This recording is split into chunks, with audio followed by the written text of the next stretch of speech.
Hello, everybody. Today we have a special guest. His name is Steven, and his channel is called Skeptical Agnostic. So, Steven, do you want to talk about yourself or your channel a little bit? Sure. Thanks. Thanks for having me on. I appreciate it. Yeah, my name is Steven. I run a YouTube channel called the Skeptical Agnostic. It's a pretty new YouTube channel.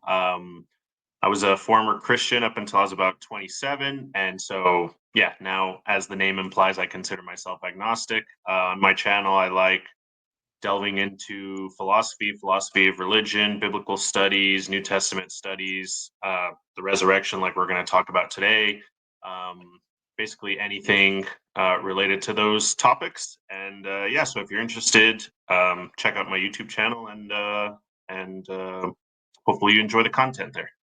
Yeah, so guys, please go check that out. Okay, so today we're going to look at a video by Trent Horn where he says that skeptics cannot answer these questions. Let's see what he means by that. Okay. And since it's Easter, I'm posing a question about Christ's resurrection I've never seen skeptics adequately answer. If Christianity were the result of natural processes, as critics allege, then we'd expect those processes to repeat themselves occasionally throughout history. We'd expect, for example, cases where a group of people claim to have seen a dead loved one return from the grave. So my question for skeptics of the resurrection is this.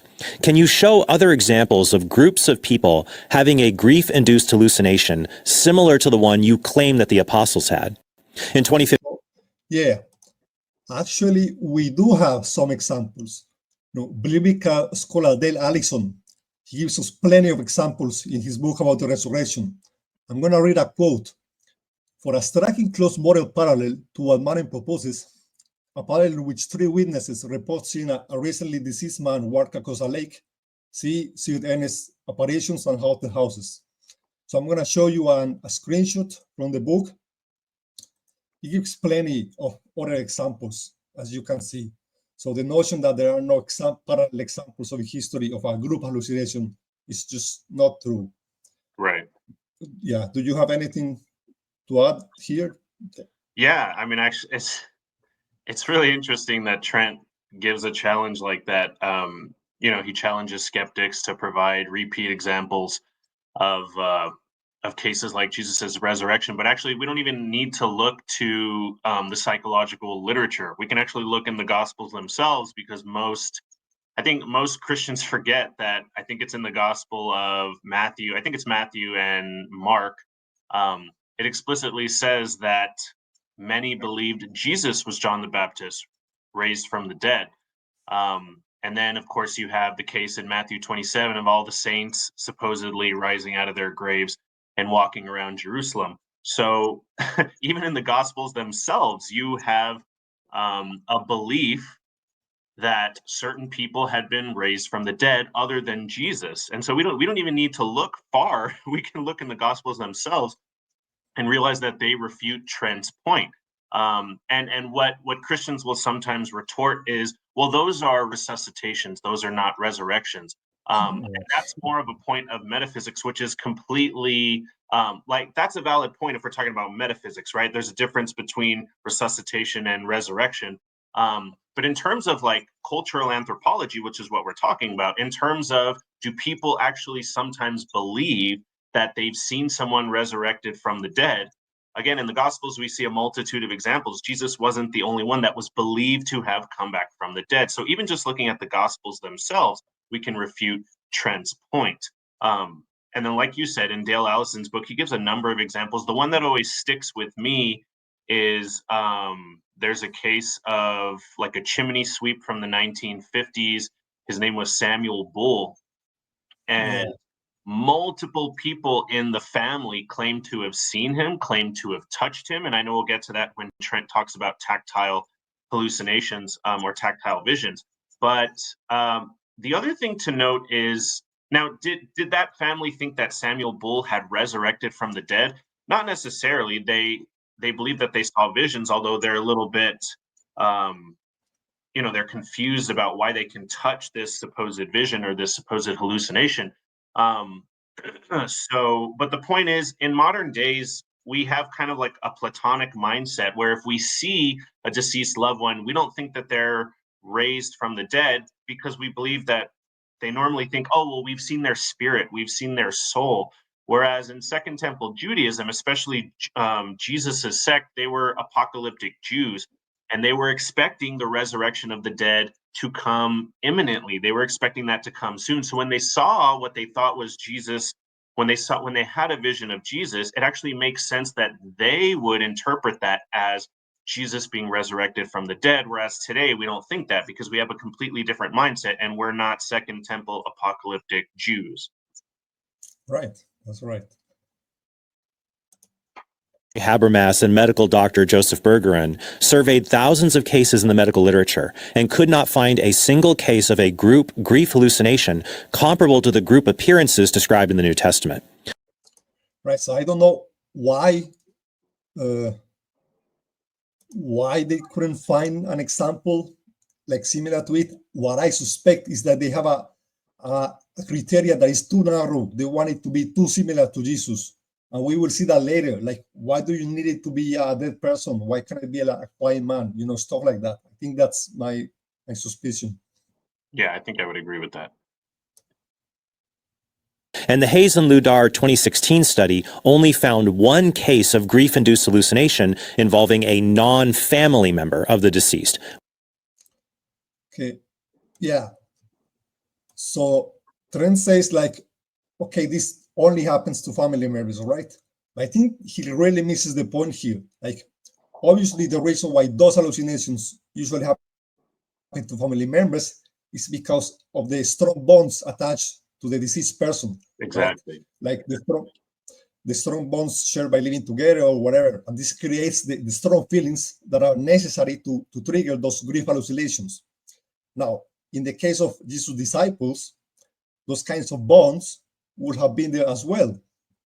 The disciples were like family to Jesus in many ways. Mm-hmm. They lived with him, they went everywhere with Jesus, they shared their lives with him, so on. So they would have had the same kind of strong emotional bonds that family members have. Right. Yeah, I think if we were to expect anyone to have grief hallucinations or bereavement visions of Jesus, it would have been the disciples. These are the people, the group of followers he had, the last 3 years of his ministry. These are the group of followers who followed him all the way up until his death. So these were the closest people to him. So these are the people we would have expected. We wouldn't necessarily, we might expect, his parents or some of his siblings to have had visions of him. But we definitely also would expect it from the disciples. Right. Case with the disciples. Just 2% involved a tactile hallucination of touching the dead person, which would parallel the claims of having prolonged encounters with an embodied Jesus, as described in Luke and John's Gospel. Right. So, yeah, I think, okay, fair enough. Even though they do happen, like you say, you mentioned an example. I agree this is quite rare, and I'm not necessarily suggesting, okay, Thomas had an hallucination where he was like sticking his finger into Jesus' wound, right? Right. And this is how the story of doubting Thomas came to be. Right. I think if you look at the Gospels, the stories involving people touching Jesus, they only appear in the latest of the Gospels. Right. And many scholars have suggested that these stories were invented in response to common heresies of the time, such as Docetims, which say that Jesus didn't have a real body. So that's what many scholars actually have said. Yeah, I think you hit the nail on the head. Probably when the stories about Jesus's resurrection or about the people believing in his resurrection came to circulate, the polemic against that, the Jewish polemic, could have been, oh, you probably just saw a vision of Jesus, to which the disciples might have, or wherever the tradition was being formulated in Jerusalem, it might have just sprout up through legend. Oh no, we touched him, or we ate with him, or we saw him eating fish and whatnot. And again, you have such a long period from Jesus's death to when we have our first narrative accounts, and the first narrative account is Mark. So even from the events to Mark's writing, you have about 4 decades, and you don't have any tactile or physical. You don't even have a resurrection appearance in Mark. So then we have to move farther to Matthew and Luke and John, and that's in Luke and John is when you start to see these physical characteristics of Jesus. And so now you're talking about decades. So I mean, are we really to believe that no legend or myth got accumulated within those decades, and the story started getting greater and greater? Oh well, Jesus appeared. Oh well, then he started eating fish. Oh well, Thomas was doubting, and he put his finger in his side. Yeah, it's super likely that these are just legendary accruements over the decades, in answer to possibly Jewish polemics where they were saying, well, maybe you just saw a vision of Jesus. Right. Yeah. The best explanation for groups of people claiming to have interacted with the risen Jesus at the same time is that all of those persons in those groups really saw the risen Jesus. And this convinced them that Christ rose from the dead. So, yeah. Well, I think, obviously the best explanation for those claims is that the stories were made up. Man, I do think some disciples may have some genuine visions which led to a belief in the resurrection. But I think that those visions, they simply planted a seed for a belief, which basically started the whole movement. And later on, within the church, legendary embellishments were added to the stories about the disciples seeing Jesus, such as people touching Jesus or eating fish or whatever. Yeah, and I think one thing, especially Christian apologists don't think about, is they'll say things like, well, look, when it came to the gospel traditions, the tradition of Jesus that was passed on until the gospels were written, you had a very formal, controlled tradition where people couldn't just add things. And even if we were to grant that, I don't necessarily grant that. There's too much that we don't know about that transmission period. But even if we were to grant that, we don't know how much legend accrued just in the days and months after the event. You're talking about the period where the disciples would have engaged in the most social contagion, would have engaged in the most type of group biases like group enforced confirmation bias, groupthink, herd mentality, different types of social contagion, and possibly a little bit of mass hysteria. Like all of this could have combined in the hours, days, and months right after the resurrection. And a lot of the legend could have accrued then. I'm sure much more legend accrued over the decades as well, but you have to understand, we can maybe talk about some of these examples further on in the video, but we have so many examples through history of when people are highly suggestible, when they're going through sort of a moral panic. There's tons of social contagion. People's memories can become intertwined where somebody says, did you see that? And they're like, oh no, I think I did see that. And they can embed false memories not only between one another, but into an entire group. And then if you have maybe disciples or people that maybe didn't go along with it, they're just going to move away from the movement. So you're not really going to hear from them. You're only going to hear from the confirmation and the positively reinforced beliefs that are continuously embellished. So there's just so much of that could have gone on in the early hours, in the early days, and in the early months of the movement that we have no idea. We can't psychoanalyze the disciples and know what kind of state they were in. And after Jesus was killed, they were likely in a sleep deprived state. They were again in some sort of a moral panic because they were worried that they might be persecuted as well, that what happened to Jesus might happen to them. So they were just, again, highly suggestible, which is a breeding ground for different types of psychological factors and biases. And so we don't know how much legend accrued at the beginning and then how much accrued decades after that. And chances are, if you just read anthropology, it probably happened a lot. Tons of legend and tons of myth accrued. Yeah. There were any appearances to the 12 or 500 believers or any groups of people. They'll say that Paul lied about these group appearances, even though Paul's willingness to be martyred showed his sincerity. Right. So about Paul, I mean, first of all, Paul wasn't even in a position to know if the appearances to the 12 were a lie or not. So It's not like he was personally lying about that, Like people say that all the time. Like Paul martyrdom proves that the disciples weren't lying, but if they were lying, they could have also lied to Paul, Also, It could simply be that Paul heard those stories from somebody else and simply took their word for it. Now, in addition to that, Dale Allison has made the case that the creed in 1 Corinthians 15, it doesn't even necessarily talk about group appearances. Paul says that Jesus appears to the 12, but he doesn't say he appeared to all the 12 at once. And it could easily be that most of the disciples claim to have individual visions. And Paul decided to summarize this as Jesus appears to the 12.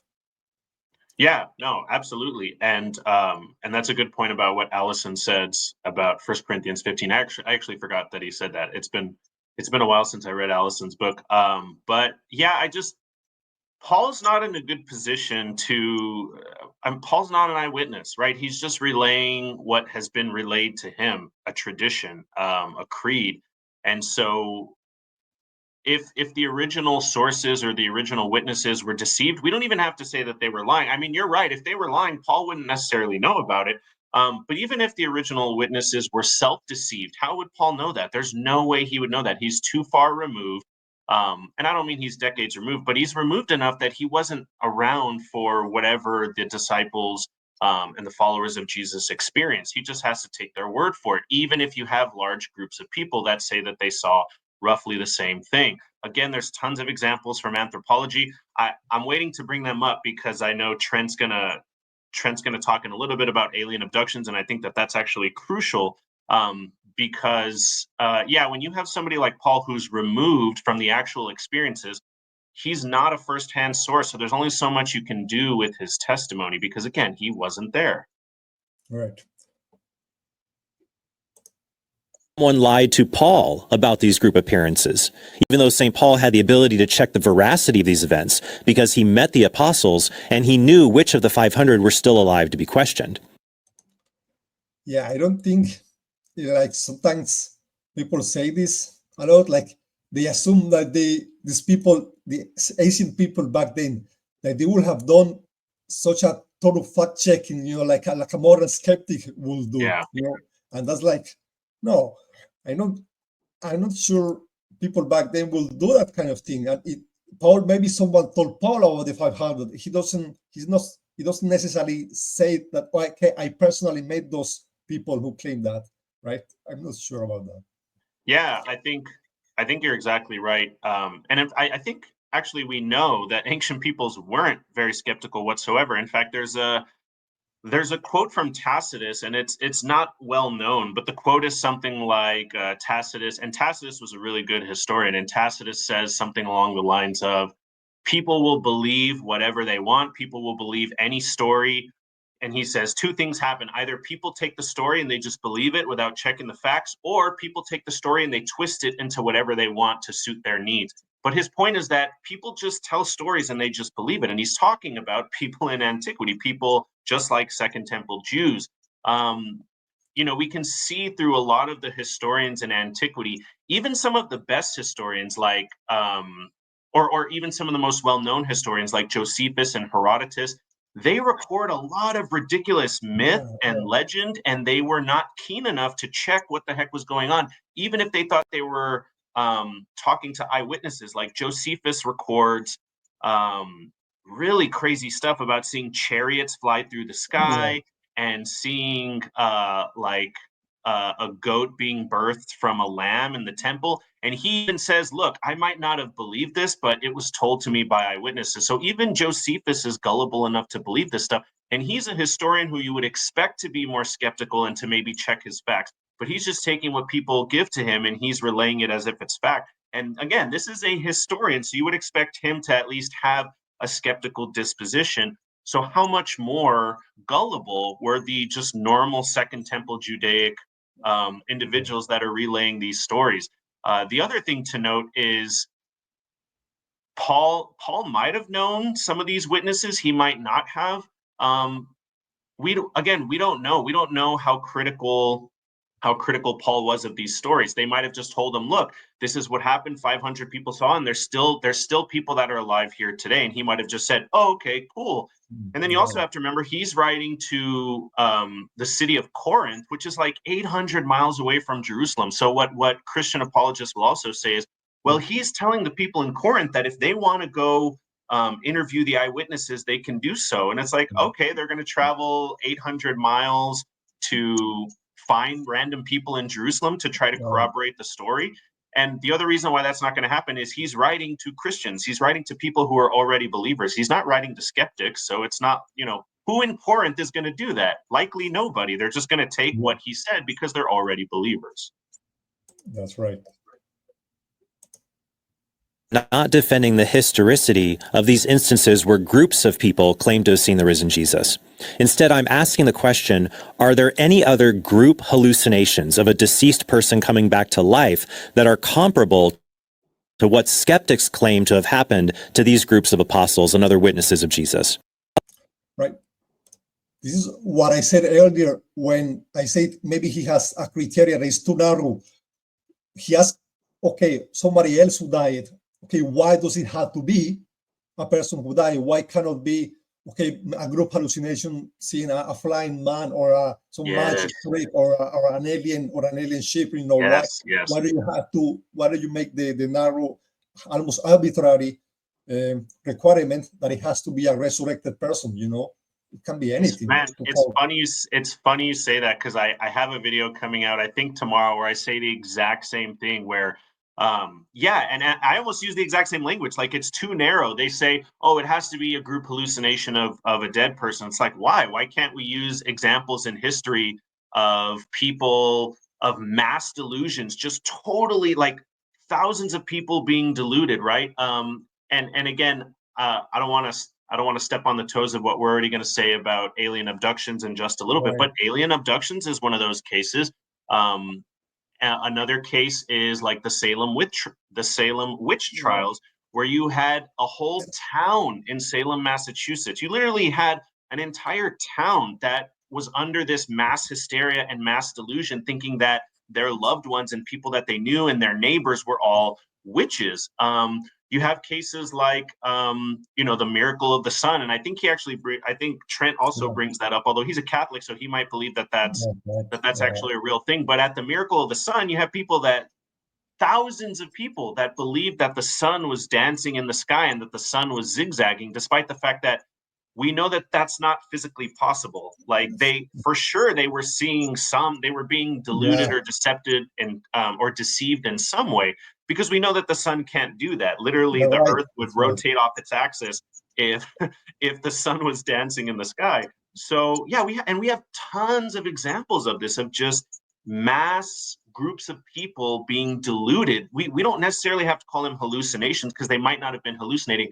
There might have been some phenomena that we don't know what was accounting for it, but we would say that they were most likely deceived or deluded. So it doesn't have to be group hallucinations of a dead person. And we do have cases of that, but we also have tons of cases of just people throughout history, just mass groups of people being deceived and being deluded. So why is this not enough for Trent? It should be. Yeah, that's right. I think this is the next part, the alien part. Yeah. Have put forward alleged examples of true group hallucinations, but you'll see that they are disanalogous to the resurrection accounts, and so they don't provide a natural explanation for the apostles' group report of seeing the risen Jesus. For example, in Dale Allison's book, The Resurrection of Jesus, Apologetics, Polemic, History, he writes, "It is most often said in response that the first believers could not have hallucinated because too many people were involved." If counting heads were all that mattered, there would be no question that short, large-headed, bug-eyed aliens have kidnapped thousands of sleeping Americans. The stories are legion. And as I said, they almost always happen to individuals at night who awake from sleep. What probably happens is that the person experienced sleep paralysis, a condition where your mind has woken, but you're unable to move your body. People in this condition often see things that aren't real. And the new... Okay, so he's talking about alien abductions, right? One of the examples Allison brings up. I mean, I think maybe in some way one has to say, sure, individual person seeing alien, right? It's not the same as a group, right? It's not exactly analogous. But I think then when I got the weakest example that Allison gives, because Allison gives a lot of examples in his book about groups seeing something, right? And I know that I think Trent has probably read that book because he has mentioned it a lot he has quoted a lot of it in his channel. Mm-hmm. So I think he went and got the weakest example, like on purpose, right? So to say at the beginning, right? Because the title of the video, the whole point of the video is to say that skeptics cannot point to a single example of group hallucinations. And to say that when you know that Allison has many examples, right? I think it's almost reaches the point of being misleading. Right? Yeah, and not even that. The alien abduction case is not weak.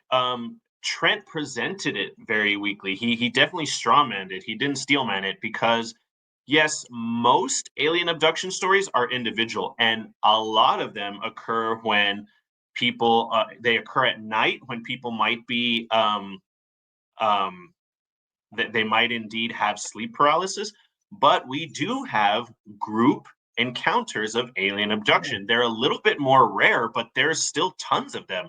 There's a famous case in the 70s of like 4 guys that went camping and they all claimed to have seen a UFO. They all claimed later on that they were abducted and they all gave similar testimony. So yeah, I mean, there's it's not like, when he mentioned it, he made it seem like, oh, these are all just individuals who are who have sleep paralysis. And again, that's some of the cases, but that's not all of the cases. We do have group I don't know if we want to call them hallucinations. Again, I don't know what they are. You could say that they're just lying, but again, we do have instances of groups of people that claim to have been abducted by aliens. And so it's not swept under the rug the way that Trent is trying to sweep it under the rug. You can't explain those group appearances by sleep paralysis. Did they all experience sleep paralysis at the same time and they all happen to hallucinate the same thing? Again, that provides just as much of a problem that apologists think that just group hallucinations on its own provides for the skeptic. How you can't sweep these alien abductions under the rug like that. Right. Okay. Knew the difference between seeing something when awake and dreaming, as is evident in Matthew's use of dream descriptions in his gospel. Yeah, okay. So I would say, I'll just say here real quick that there is something called hypnagogia, which is like a transitional state from wakefulness to sleep, right? Right. And the mental phenomena that may occur during this threshold consciousness include stuff such as hallucinations, which could have been interpreted as being different from dreams. And like you also said, maybe they were in a heavily sleep-deprived state because of the problem. And there is a problem when you haven't slept in a while. It's like you don't have like regular dreams. It's like you have many dreams, and you can easily get confused with hallucination. Yeah, and I think I think Trent said something really weird there, which is he says, like, ancient people knew the difference between a dream and like a vision that they might see when they're awake. Like, yeah, so do we. we know that too. It's not like the ancients were superior in that fashion, and yet people still will have hallucinations due to sleep paralysis or due to hypnagogia, just like you mentioned. I think that's a prime example, and it's no stretch of the imagination to think that the disciples, again, after Jesus was killed, I guarantee you they were sleep deprived. They were not sleeping well, especially if they stayed in Jerusalem, where they were still worried about possibly being to find the same fate that Jesus found. I guarantee you none of them were sleeping well. So it's totally plausible that one of them, maybe a couple of them, experienced some sort of sleep paralysis or some sort of hypnagogic state and also hallucinated Jesus. And that could have been the spark. That could have been the spark coupled with other things, but it's not completely implausible. We know that people experience this. We know that if we know that those states have led to people believing that they're abducted by aliens and they don't think it's a dream, why is it implausible then to infer the same with the disciples possibly having a vision of Jesus? I mean, it's not implausible whatsoever. Yeah, that's a good point. Mm-hmm. So now he's going to talk about the miracle of Fatima, which is one possible example that a skeptic could bring up. Right. Another example that skeptics raise is the miracle of the sun that occurred at Fatima, which thousands of people claim to see and was described in newspaper accounts at the time. So yeah, He later goes on to say basically that, well, he thinks the miracle is true, so Right. like he doesn't disprove his point, right? But so here is my issue. He said at the very beginning, okay, the way he formulated it is this: like, if group hallucinations are a natural thing, we will expect it to repeat itself over history. And we Right. don't see that. Okay, we are showing you just that, like the phenomena repeating itself in history in a way. Right. And because this happens to be a Catholic miracle, Trent is going to say, well, no, I just think this is true, right? Right. And the Virgin did appears. And like, I think that still refutes your point that you say, okay, it still like it still fits the skeptic scenario. Yeah. What he was trying to do originally is to show that the skeptic scenario doesn't work because this natural thing doesn't repeat itself in history. Okay, but now it does if you count that. So I'm not sure this really refutes what the skeptics say, right? Right. It's kind of like a heads I win, tails you lose. He's like, hey, give me some examples of some other group hallucinations. And we're like, oh, the miracle of Fatima. And he's like, no, I said hallucinations. That one really happened too. It's like, okay. Right. The other day, I was talking to a Christian apologist about this, to Big John Steele. And I gave him those examples Allison said. And you know what he says? He said to me, okay, maybe they did see a ghost. Okay, I believe that ghosts are possible. So I'm like, okay, but what can I show then at this point? If you live in a world of magic, right? You're going to believe everything. Yeah, you put it perfectly. It's funny you say that because I had a discussion earlier this year, like in February, almost the same with another Christian, and the same thing. Like, he was talking about like demon possession, and I was like, well, if you believe in demon possession, right, do you also believe people are being abducted by aliens? Do you also believe? And I was giving him all the examples we've talked about. I was even giving him examples from different religions. Like, well, do you believe that the eyewitnesses of that were with Joseph Smith saw the golden tablets? And he's like, oh no, I believe that all that actually happened. I just believe that in those cases it's demons. And it's like, okay, like same thing you said, like, okay, if you're gonna live in a world with all this magic and fantastic stuff, to me, you're just super gullible. Like, I don't know what to tell you. If you're just going to believe anything somebody tells you, or any type of phenomenon, you're not really going to pay much attention to what science has to say about it. Okay, like have your magical beliefs. I can't really refute that. But at that point, you're just going to believe anything. So of course you're going to believe the resurrection. Right. It's funny that you say that because Trent is just going to make this exact point, which for me is like so silly, and he's so wrong here. He makes such silly claims. Yeah. Or supernaturally evil cause would also explain alleged encounters with angels or supernatural beings claiming to represent God found in other religions. This includes the claim of Joseph Smith, the founder of Mormonism, and his two companions who say they saw an angel with golden plates. Okay. Okay, first I'm like, wow, really? I can't believe he's going to go this route. At least, serious apologists like William Lane Craig, they say, okay, the guy was a charlatan, but try to go this way, it's just okay. So he has eyewitness reports that conflict with his religion.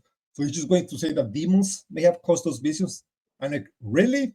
I mean, so what's preventing a Muslim apologist from saying that all of the appearances of Jesus were caused by a demon deceiving the disciples? It's like so silly. And another question: why does God let demons deceive humans so much?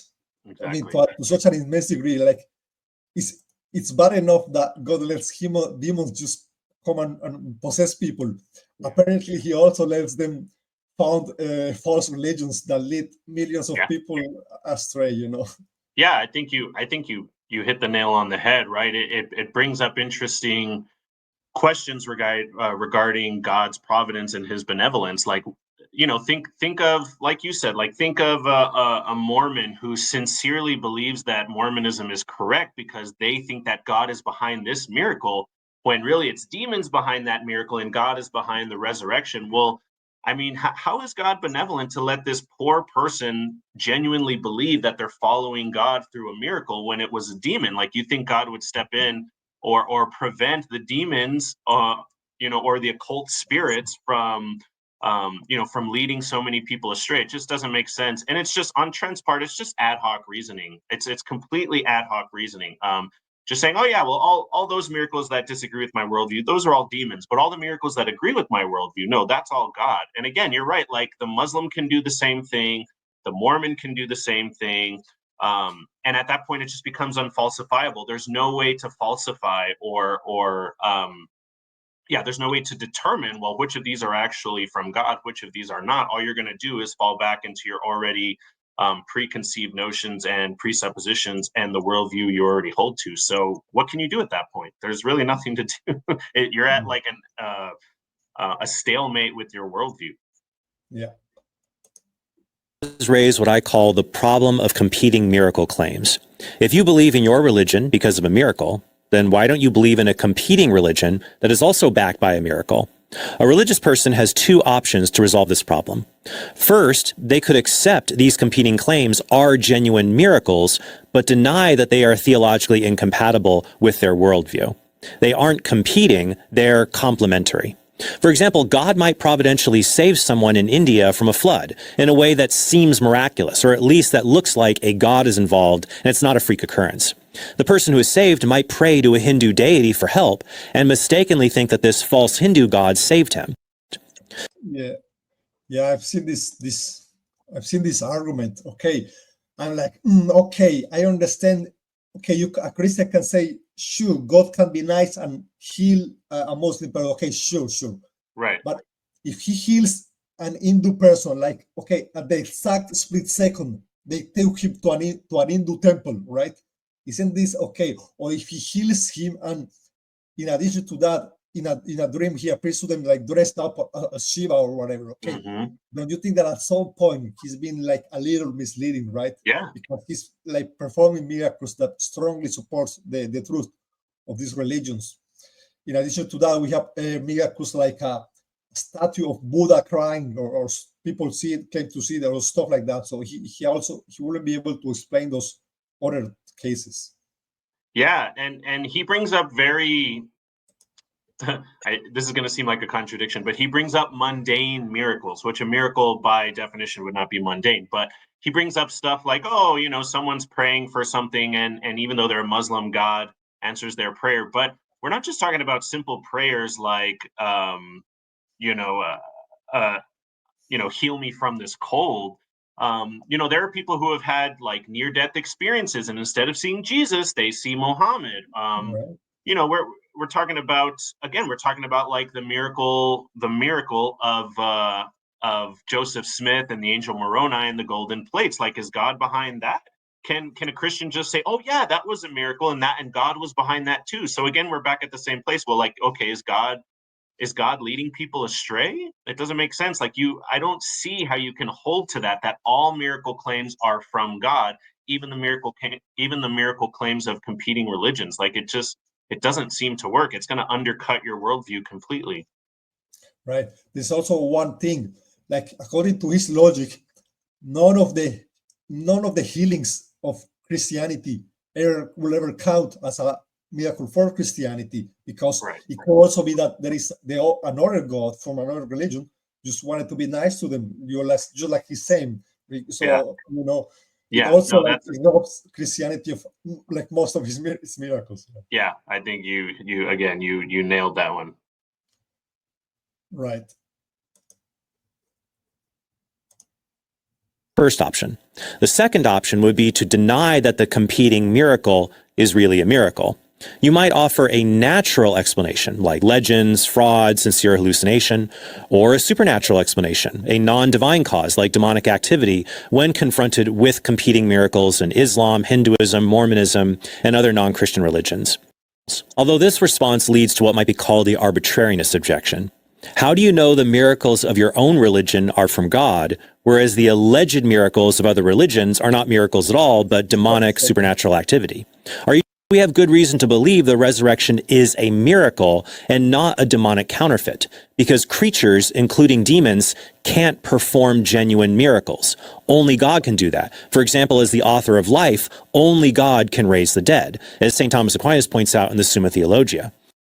Okay, this part was, I laughed too. This part was so Yeah. silly. I mean, he's appealing to Thomas Aquinas, to Catholic theology, right? Yeah. And okay, first of all, you cannot appeal to Catholic theology to settle the issue, because obviously this begs the question. Yeah. A Muslim, like, because whether Catholic theology is true or not is ultimately vindicated by the testimony of the disciples of the New Right. Testament. And if that was caused by a demon in the first place, then all of it is false, including what Thomas Aquinas is saying. So it's Yeah. like, no, saying that according to my theology, demons can't do this or can't do that, it completely Yeah. misses the point. You don't know if it's like, okay, it doesn't matter. And there's another additional thing, he's wrong on another way. Demons don't necessarily have to resurrect the body of Jesus in order to make that like the scam.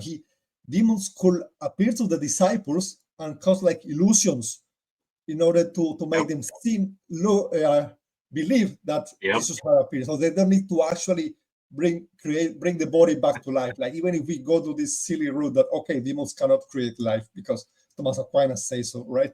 So even then, his argument still doesn't work. Like, his point here is like so wrong on so many levels, you know. Yeah, it's funny. That was like the one point in the video where, when I was originally watching it, like, I laughed out loud. I was like, that is a horrible argument. I think again, I think you're nailing this. Like, he's basically saying, oh, well, God must have been behind only God could have been behind the resurrection, as the Bible claims, because according to the Bible, only God would have been able to do that. It's like, that's completely circular reasoning. Yeah. So yeah, no, I think you nailed it. Yeah. Now he's gonna say that we have more Catholic. However, there seem to be many more cases in Catholicism of miracles whose message is not just a vindication of the gospel, but a vindication of distinctly Catholic doctrines, like the real presence of the Eucharist being seen in hosts that miraculously turn into human flesh, or relics that heal people, or Marian apparitions saying that they are the Immaculate Conception, like the apparition at Lourdes, among many other Catholic miracle claims. Okay. Yeah.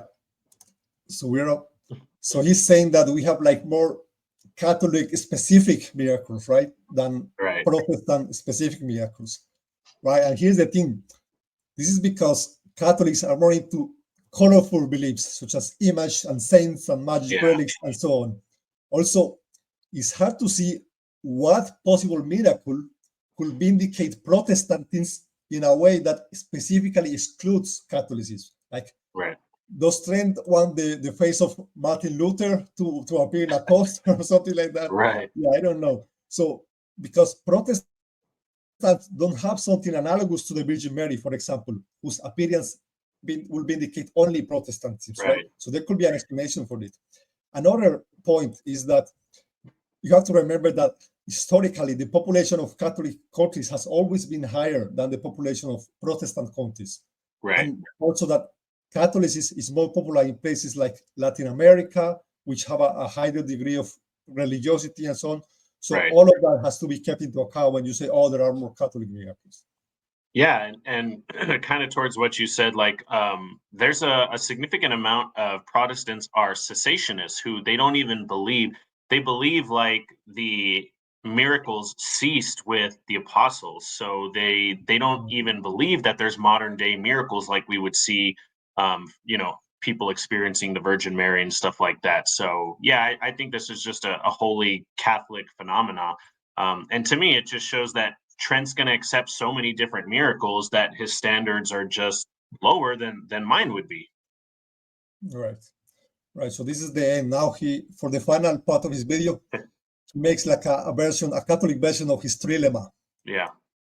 How we say, borrowing from C.S. Lewis, Jesus cannot be just a nice man. Jesus is either a liar, a lunatic, or the Lord. Likewise, the Catholic Church, with its teachings on the Eucharist being the one Christ we adore, the witness of the saints, and the overwhelming amount of Catholic miracles throughout history, show the Catholic Church can't merely be a nice church. Catholicism is either deceptive, demonic, or divine. Indeed, he...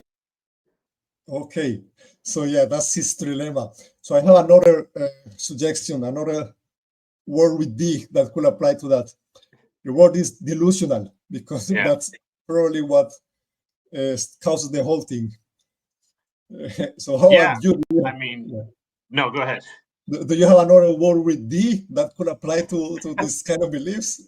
No, I think that works, and I think with the with C.S. Lewis's original trilemma, his are all Lord, liar, or lunatic, and the other one that starts with L is legend, right? I mean, I think if you look across antiquity, legend and myth are all over the place. To say that the Jesus tradition was not susceptible to legend is a textbook case of special pleading.